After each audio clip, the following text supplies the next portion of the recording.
नमस्कार दोस्तों, ज्ञान दर्शन यूट्यूब चैनल में आपका स्वागत है। दोस्तों, म्यूचुअल फंड में भी पैसा जीरो हो सकता है। इस टॉपिक पे मैं वीडियो बना रहा हूँ। अक्सर लोगों के मन में एक क्वेश्चन चलता है कि म्यूचुअल फंड में बहुत रिस्की होता है और जीरो हो सकता है।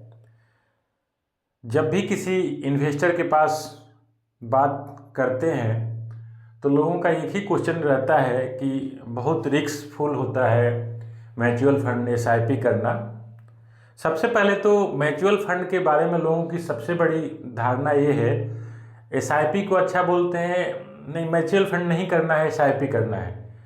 मैं बार बार ये हर एक वीडियो में मैं बताता हूँ और बताने की कोशिश करता हूँ कि म्यूचुअल फंड और एसआईपी अलग अलग चीज़ें नहीं हैं।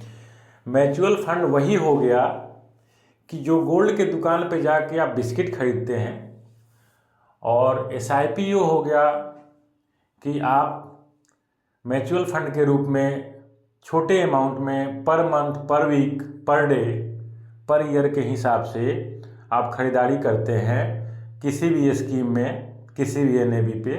तो उसको एसटीपी के रूप में ले लें या एसआईपी के रूप में ले लें।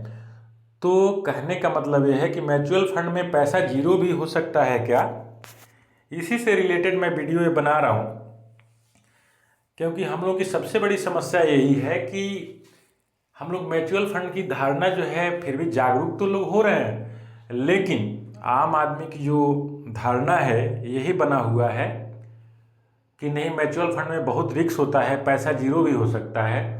तो वही मैं आप लोगों को दिखाने का कोशिश करूंगा कि म्यूचुअल फंड में पैसा, मेरा मानना यह है कि जीरो नहीं हो सकता है। क्योंकि एक जगह अगर आप 1,000 का एसआईपी कर रहे हैं या 2,000 का एसआईपी कर रहे हैं, तो म्यूचुअल फंड में जो पैसा लगता है कम से कम 25 से 50 सेक्टर या होल्डिंग होता है, कंपनियों में लगता है। तो आप ही लोग कमेंट बॉक्स में जाके कमेंट करके बताएं, क्या म्यूचुअल फंड में पैसा जीरो हो सकता है कि नहीं हो सकता है? आप लोग खुद कमेंट बॉक्स में कमेंट जाके करके बताएं। हाँ, ये ज़रूर है कि कम समय में म्यूचुअल फंड में पैसा नहीं लगाना चाहिए। अगर प्योर इक्विटी में आप पैसा अगर लगा रहे हैं तो कम से कम 5 से 7 साल के लिए पैसा लगाएं और लंबे से लंबे टाइम के लिए छोड़ें। तो स्मॉल कैप के बारे में आप लोगों को मैं बताऊंगा कि प्योर इक्विटी स्मॉल कैप में ज़्यादा रिस्क लोग बोलते हैं, लेकिन लंबे टाइम में ज़्यादा रिटर्न भी इसमें आता है। तो आप लोगों के सामने ही दिखा रहा हूँ, 1 साल में जो रिटर्न है दोस्तों, गिरते हुए मार्केट में इंडेक्स जो है निफ्टी 50 कोई खास रिटर्न नहीं दिया है, फिर भी सबसे टॉप में 11% पड़ा हुआ है, 6%, 5%। 2 साल का जो रिटर्न है आप लोगों के सामने, अभी भी टॉप में बंधन पड़ा हुआ है। बंधन जो स्मॉल कैप है, म्यूचुअल फंड है।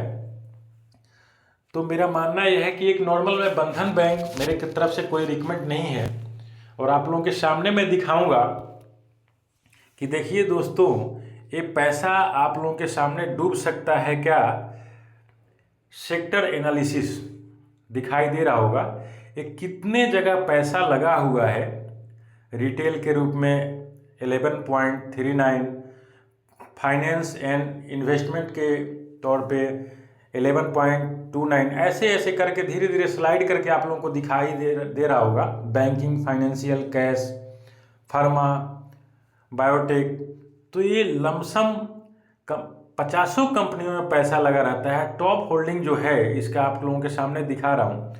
तो दोस्तों, आप ही लोग कमेंट बॉक्स में जाके कमेंट करें कि ये जो परसेंटेज के रूप में जो पैसा होल्डिंग रखा हुआ है आप लोगों के सामने दिखाई दे रहा है, 50 से 60 कंपनियों में पैसा लगा हुआ है, तो क्या सारी कंपनियां डूब जाएंगी? मेरा मानना है कि सारी कंपनियां नहीं डूब सकती हैं। मैं मान सकता हूं कि 1-2 कंपनियां घाटे में चली गई या कुछ हो गया, लेकिन ऐसा नौबत नहीं आएगा कि सारी कंपनियां। हाँ, ये हो सकता है कि अगर सही आप एडवाइज़र के राय से नहीं लगाए हैं, आपको जानकारी है तो बहुत अच्छा है। अगर एडवाइज़र के राय से नहीं लगाए हैं तो आप लोगों को मैं बताना चाहूँगा कि पैसे के इनकम पे असर ज़रूर पड़ता है। आप लोगों के उदाहरण के तौर पे आप लोगों के सामने मैं दिखा रहा हूँ, इस पर वीडियो भी बना रखा हूँ।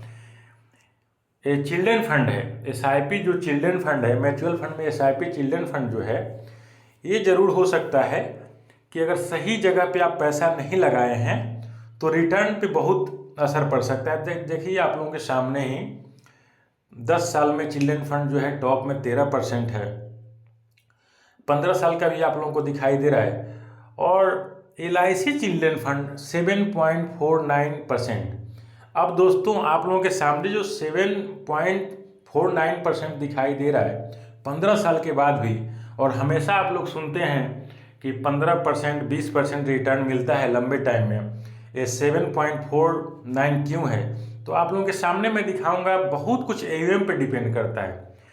15 करोड़, ये 15 करोड़ है, इसी के चक्कर में इसका AUM कम होने की वजह से ज़्यादा इसका रिटर्न नहीं है। और आप लोगों के सामने सबसे टॉप में मैं आप लोगों के सामने मैं लेके जा रहा हूँ, तो दिखाई देगा कि इसका AUM जो है 10,000 करोड़ है, 10,179 करोड़ रुपया है। तो इसीलिए मेरे कहने का मतलब ये है कि अपने एडवाइज़र की राय से लेके कभी भी पैसा लगाएं तो बेहतर रिटर्न मिल सकता है। तो इसी पे मैं सोचा कि ये वीडियो बनाऊं कि आम लोगों की जो धारणा है कि लोग ये सोचते हैं कि म्यूचुअल फंड में पैसा डूब जाएगा। हाँ, रिस्क तो जरूर होता है कम समय के लिए, प्योर इक्विटी में जब लगाएंगे तो। अगर प्योर इक्विटी में नहीं लगा रहे हैं, अपने एडवाइजर के राय से लगा रहे हैं, जो कि आपको 5 साल के अंदर पैसा रिटर्न चाहिए, तो अच्छे अच्छे स्कीम, अच्छे अच्छे फंड में, अलग अलग म्यूचुअल फंड में आ चुका है, जिसमें आप लोग एडवाइजर के राय से, आप लोगों को जानकारी खुद हो तो अच्छा है, नहीं तो एडवाइजर के राय से पैसा जरूर लगाएं। और ये वीडियो कैसा लगा, अगर अच्छा लगा होगा तो कमेंट बॉक्स में जाके कमेंट करें। थैंक यू, धन्यवाद।